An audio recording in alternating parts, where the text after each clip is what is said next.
Shalom, salam sejahtera di dalam kasih Tuhan kita, Yesus Kristus. Satu sukacita, kami boleh bertemu dengan saudara-saudara dan kiranya Tuhan akan menolong dan memberkati kita melalui penyelidikan kita akan firman Tuhan pada saat ini. Saya mengundang kita tunduk kepala, kita berdoa sebelum kita membuka lembaran-lembaran kitab suci ini. Kita berdoa. Bapa kami yang ada di dalam kerajaan surga, kami datang kepadamu, Engkaulah yang empunya kebenaran. Biarlah Engkau mau hadir di dalam hati dan pikiran kami, melalui kuasa Roh Kudus-Mu, agar kami dapat memahami firman-Mu yang kudus, dan kehidupan kami dapat diubahkan, dapat dibaharui, ada revival, dan biarlah nama Tuhan dapat dipuji dan dimuliakan adalah doa kami di dalam nama Yesus. Amin. Pernahkah saudara mengunjungi tempat-tempat wisata yang ada di Indonesia? Saya percaya Anda sudah mengunjungi berbagai tempat di Nusantara ini. Salah satu tempat yang pernah saya kunjungi adalah Tanah Toraja. Dan di Tanah Toraja ini ada berbagai macam objek wisata, di antaranya adalah tempat gunung, gua, di mana orang-orang yang sudah mati dikuburkan. Di antaranya adalah Gua Lemo, ada juga kuburan yang ada di Londa. Di dalam tempat wisata ini, kita dapat melihat ada begitu banyak tulang belulang dari leluhur orang-orang di Tanah Toraja. Dan tulang belulang ini diatur sedemikian rupa, dan di beberapa tempat kita dapat memegang tulang belulang ini dan bergambar. Tentu ada tempat di mana kita tidak boleh memegang akan tulang belulang ini, tetapi ada juga yang memegang dan bergambar dengan tengkorak ataupun tulang-tulang kerangka tangan yang dipegang oleh para pengunjung dan mereka mengabadikan momen ini. Di dalam Alkitab, di dalam kitab Yehezkiel 37, di sana memberikan satu gambaran bahwa ada satu tempat ketika Nabi Yehezkiel dituntun oleh Tuhan di dalam khayal, di dalam penglihatan, dia melihat ada satu penglihatan yang sangat luar biasa. Ayat 1 dari Yehezkiel 37 berkata, "Lalu kekuasaan Tuhan meliputi aku, dan ia membawa aku keluar dengan perantaran rohnya, dan menempatkan aku di tengah-tengah lembah. Dan lembah itu penuh dengan tulang-tulang." Saya ketika berada di Tanah Toraja melihat tulang-tulang kerangka dan juga tengkorak manusia, saya ada perasaan tidak nyaman berada di sana. Bukan oleh karena saya takut tulang belulang ini akan hidup, tetapi merasa tidak nyaman oleh karena saya sadar bahwa tempat itu bukanlah tempat area untuk bermain, atau bukan area rekreasi, oleh karena ini adalah lahan pekuburan yang terbentuk dalam bentuk gua-gua ataupun perbukitan batu. Dan di dalam penglihatan Yehezkiel ini, dia melihat lembah itu penuh dengan tulang-tulang. Lalu ayat 2 berkata, ia membawa aku melihat tulang-tulang itu berkeliling-keliling dan sungguh amat banyak bertaburan di lembah itu. Lihat tulang-tulang itu amat kering. Artinya bahwa tulang-tulang ini sudah lama. Orang-orang yang mati sudah begitu lama sehingga tulang-tulang itu kering. Dan ini menunjukkan bahwa tidak ada lagi kehidupan di sana. Tidak mungkin lagi tulang-tulang ini bisa mengalami satu mujizat di mana mereka bisa hidup kembali. Ayat 3 berkata, lalu ia berfirman kepadaku, hai anak manusia, dapatkah tulang-tulang ini dihidupkan kembali? Aku menjawab, ya Tuhan Allah, Engkaulah yang mengetahui. Karena Yehezkiel tidak mau mengambil resiko untuk salah menjawab. Karena dia tahu Allah yang Maha Kuasa, Allah dapat melakukan hal-hal yang ajaib, dan dia katakan, Engkaulah yang mengetahui. Lalu firman-Nya kepadaku, bernubuatlah mengenai tulang-tulang ini, dan katakanlah kepadanya, hai tulang-tulang yang kering, dengarkanlah firman Tuhan. Apabila saya menempatkan diri saya kepada Nabi Yehezkiel, saya tentu merasa hal ini adalah satu perintah yang sangat menakjubkan. Dan saya juga barangkali memiliki keraguan, akankah ketika saya berbicara kepada tulang-tulang ini dapat hidup? Tetapi itulah yang Tuhan sudah perintahkan kepadanya.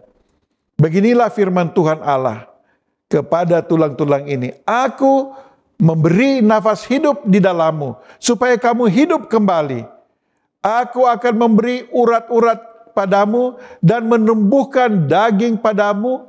Aku akan menutupi kamu dengan kulit dan memberikan kamu nafas hidup, supaya kamu hidup kembali. Dan kamu akan mengetahui bahwa akulah Tuhan. Ayat 7. Lalu aku bernubuat seperti yang diperintahkan kepadaku. Dan segera sesudah aku bernubuat, kedengaranlah suara, sungguh suatu suara berderak-derak, dan tulang-tulang itu bertemu satu sama lain. Tulang-tulang tangan bertemu dengan jari-jari tangan. Tulang-tulang tangan, tulang lengan tangan bertemu dengan tubuh. Lalu kemudian tulang-tulang yang ada di bagian tubuh, tulang rusuk, mulai berdatangan dan terbentuklah satu tubuh manusia. Lalu ayat 8 berkata, sedang aku mengamat-amatinya, lihat urat-urat ada dan daging tumbuh padanya. Luar biasa. Urat-urat mulai bermunculan dan menghubungkan akan tulang-tulang tersebut. Lalu kemudian daging mulai bertumbuh.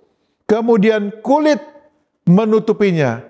Tetapi mereka belum bernafas. Setelah sudah terbentuk seperti manekin atau patung-patung yang biasa kita lihat menjadi pajangan di toko-toko, belum ada kehidupan di sana. Sudah terbentuk, tetapi belum ada kehidupan. Maka firman-Nya kepadaku, bernubuatlah kepada nafas hidup itu. Bernubuatlah hai anak manusia, dan katakanlah kepada nafas hidup itu, beginilah firman Tuhan Allah. Hai nafas hidup, datanglah dari keempat penjuru angin, dan berhembuslah ke dalam orang-orang yang terbunuh ini, supaya mereka hidup kembali. Lalu aku bernubuat seperti diperintahkannya kepadaku, dan nafas hidup itu masuk di dalam mereka, sehingga mereka hidup kembali. Sesudah mereka hidup, mereka menjejakkan kakinya dan menjadi satu tentara yang sangat besar. Luar biasa. Jadi tulang belulang yang ada di lembah itu, yang begitu banyak jumlahnya, ternyata ketika mereka hidup, mereka bukanlah orang biasa. Mereka adalah tentara-tentara yang gagah perkasa dengan jumlah yang sangat besar. Ayat 11. Firman-Nya kepadaku, hai anak manusia, tulang-tulang ini adalah seluruh kaum Israel. Sungguh mereka sendiri mengatakan, tulang-tulang kami sudah menjadi kering, dan pengharapan kami sudah lenyap, kami sudah hilang. Oleh sebab itu bernubuatlah dan katakanlah kepada mereka, beginilah firman Tuhan Allah, sungguh aku membuka kubur-kuburmu dan membangkitkan kamu, hai umatku, dari dalamnya, dan aku akan membawa kamu ke tanah Israel. Dan kamu akan mengetahui bahwa Akulah Tuhan pada saat Aku membuka kubur-kuburmu dan membangkitkan kamu, hai umatku, dari dalamnya. Aku akan memberikan rohku ke dalammu, sehingga kamu hidup kembali, dan Aku akan membiarkan kamu tinggal di tanahmu, dan kamu akan mengetahui Aku, Tuhan, yang mengatakannya dan membuatnya. Demikianlah firman Tuhan. Latar belakang dari peristiwa ini adalah bangsa Israel telah dibawa ke dalam pembuangan di kerajaan atau oleh kerajaan Assyria. Dan begitu banyak orang yang telah mengalami kematian. Dan Nabi Yehezkiel menyadari bahwa keberadaan dari bangsa Israel ini sudah tidak lagi memiliki pengharapan. Tetapi Tuhan menunjukkan kepadanya bahwa walaupun bangsa Israel ini kalah dari serangan musuh-musuh mereka, dan banyak yang sudah mati, dan orang-orang bangsa Israel yang sudah mendapatkan penyerangan dari musuh mereka, sekarang ini mereka juga sudah mati. Tetapi Tuhan Allah sanggup untuk memberikan kehidupan kepada tentara-tentara yang sudah mati, kepada bangsa Israel yang sudah mati. Karena di dalam Tuhan ada pengharapan. Saudaraku, kita hidup di akhir zaman. Dan kita mengalami satu keadaan atau situasi di mana di akhir zaman ini telah banyak orang yang mengaku diri mereka Kristen, tetapi kehidupan kerohanian mereka sebenarnya sudah lama mati. Mereka hidup, kata Yesus Kristus, tetapi mereka adalah sebagai atau bagaikan kubur yang kelihatan bagus dari luar, tetapi di dalamnya berisi tulang belulang. Ada kematian rohani. Dan kalau kita melihat keadaan dari umat Tuhan di akhir zaman ini, kita akan menemukan bahwa ada banyak umat-umat Tuhan yang barangkali masih masuk gereja, yang barangkali masih hidup dan melaksanakan tugas aktivitasnya sehari-hari. Tetapi kerohanian umat-umat Tuhan sedang ada di dalam kematian. Ada 5 pelajaran yang saya ingin bagikan dari kisah ini, dari peristiwa ini. Yang pertama, Allah dapat memulihkan yang sudah mati. Ketika kita melihat di sekitar kita, sehubungan dengan kehidupan kerohanian dari umat-umat Tuhan, atau ketika kita mengintrospeksi diri kita menemukan bahwa diri kita pun mengalami pasang surut di dalam perjalanan iman kita. Barangkali kita sudah jarang berdoa. Barangkali kita sudah tidak lagi membaca Alkitab setiap hari. Barangkali rumah tangga keluarga kita sudah tidak lagi berkumpul di dalam mezbah keluarga. Barangkali kita sudah jarang untuk masuk di acara malam permintaan doa. Barangkali kita sudah sering alpa di dalam menguduskan akan hari Sabat. Allah dapat memulihkan yang sudah mati di dalam konteks yang mati secara rohani. Saya percaya Allah dapat membangkitkan orang mati. Bukankah Dia telah melakukannya kepada Lazarus? Tetapi kematian yang dilambangkan dalam kisah, dalam tulisan penglihatan Yehezkiel adalah berbicara tentang kematian rohani yang terjadi kepada umat-umat Tuhan. Tuhan dapat memulihkan. Di dalam Yehezkiel 37 ayat 4 dan 5, hai tulang-tulang yang kering, dengarkanlah firman Tuhan. Untuk supaya hidup, perlu dengar firman Tuhan. Aku memberi nafas di dalammu supaya kamu hidup kembali. Ada nafas kehidupan yang diberikan oleh Allah. Kehidupan rohani, mendengarkan firman dapat terjadi. Kerohanian yang mati Tuhan dapat berikan nafas kehidupan dan kamu bisa hidup kembali. Tidak ada situasi yang terlalu sulit bagi Allah untuk Allah pulihkan. Tulang-tulang yang kering melambangkan keadaan umat yang mati secara rohani, tetapi Allah sanggup memberikan kehidupan. Yang kedua, ada kuasa di dalam firman Allah. Ketika kita melihat ada kematian rohani, biarlah kita dapat menggunakan firman Tuhan ini. Biarlah kita kembali membuka lembaran-lembaran kitab suci ini. Dalam Yesaya 37 ayat 10, lalu aku bernubuat seperti diperintahkannya kepadaku, dan nafas hidup masuk ke dalam mereka, sehingga mereka hidup kembali. Firman Allah memiliki kuasa untuk membangkitkan, untuk memulihkan, untuk menghidupkan kembali jiwa rohani yang hancur. Ketika Yesaya bernubuat sesuai dengan firman Allah, mujizat Tuhan terjadi. Bukalah lembaran-lembaran kitab suci, pelajarilah dan cintailah firman Tuhan ini, dan kita akan merasakan, kita akan mengalami kehidupan revival rohani di dalam kehidupan kita, di dalam kehidupan rumah tangga kita, di dalam kehidupan jemaat kita.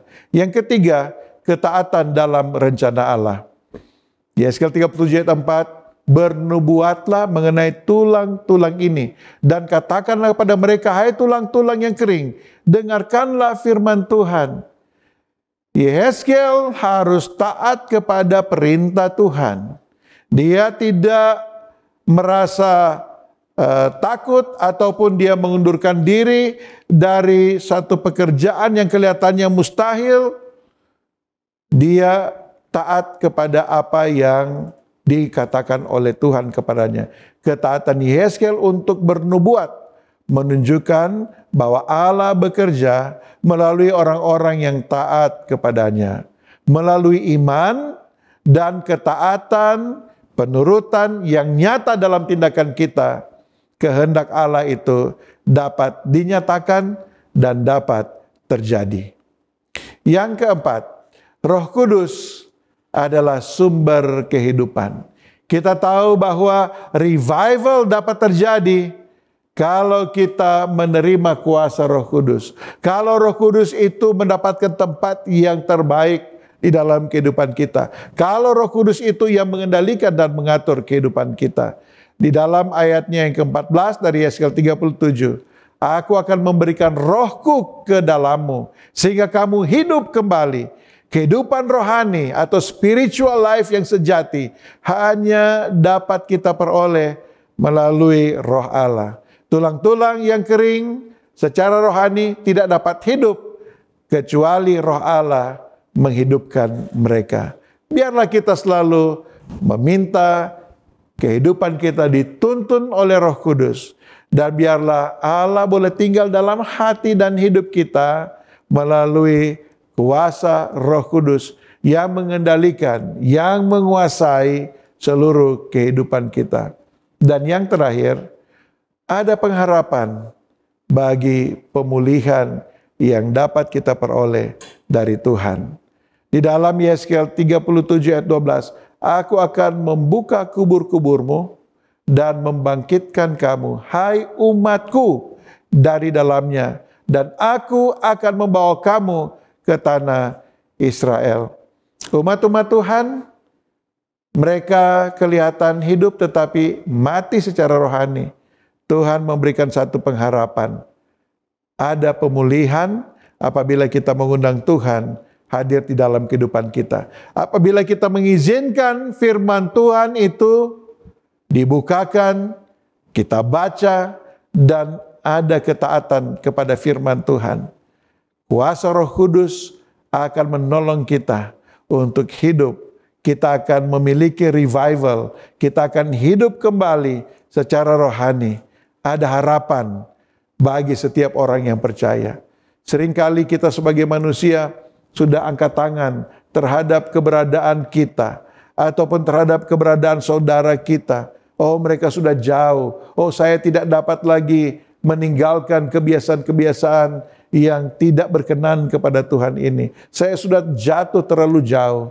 Tetapi kalau kita mau mengizinkan firman Tuhan untuk masuk ke dalam kehidupan kita, mempelajarinya, membacanya, dan mengizinkan Roh Kudus untuk menguasai kehidupan kita, maka akan ada kehidupan rohani dalam hidup kita. Ketika umat Allah merasa terbuang atau hilang harapan, Allah menjanjikan pemulihan total. Ini adalah peringatan bahwa ada harapan, ada perubahan, ada revival di dalam kuasa Tuhan. Kiranya kisah Yeskel 37 ayat 1 sampai 14 ini boleh memberikan gambaran kekuatan Allah yang luar biasa untuk memulihkan kehidupan kita, untuk membawa pengharapan di dalam perjalanan kerohanian iman kita. Ketika kita melihat ada banyak kendala, tantangan, rintangan, dan bahkan kegagalan dan kematian rohani, kita boleh memiliki kekuatan pengharapan bahwa di dalam mempelajari, mencintai firman Tuhan ini, ketika ada pekabaran firman Tuhan yang didengar dan dituruti oleh umat-umat Tuhan, dan ketika Roh Kudus boleh diizinkan untuk masuk dan menguasai kehidupan kita, maka ada kebangkitan rohani, ada revival, ada hidup yang baru melalui firman dan Roh-Nya. Tuhan Yesus kiranya menolong dan memberkati kita, dan kiranya kita dapat melihat kehidupan rohani, baik hidup saya, hidup pribadi kita, orang-orang yang ada di sekitar kita, jemaat kita, ada revival, kebangunan rohani, kehidupan yang dibarui di dalam Yesus Kristus boleh terjadi. Amin. Mari kita berdoa. Bapa kami yang ada di dalam kerajaan surga, kami berterima kasih oleh karena kami melihat ada harapan, ada revival, ada kebangunan rohani, ada kebangkitan dari kematian rohani yang boleh terjadi di dalam kehidupan kami, di dalam kehidupan pribadi, di dalam kehidupan rumah tangga, di dalam kehidupan berjemaat. Oleh karena kami mau kembali untuk mempelajari akan firman-Mu. Oleh karena kami mau mengizinkan Roh Kudus yang membawa kehidupan rohani itu boleh datang dan tinggal di dalam hati dan kehidupan kami. Kami hidup di satu dunia di mana kami melihat ada banyak kehidupan rohani yang tidak lagi efektif, atau bahkan ada kematian rohani yang terjadi. Itulah sebabnya kami mohon Bapa di surga, biarlah firman yang telah kami dengar boleh makan tempat di dalam hati dan pikiran kami, dan biarlah kami mencintai akan firman-Mu. Kami mau berkomitmen untuk mempelajari dan mencintai akan firman-Mu, dan kami mau hidup kami dituntun oleh kuasa Roh Kudus-Mu. Dan biarlah ya Tuhan, ada kebangunan rohani, kehidupan rohani kami akan hidup dan bertumbuh berkembang, boleh membawa kemuliaan bagi nama Tuhan. Adalah doa kami di dalam nama Yesus. Amin.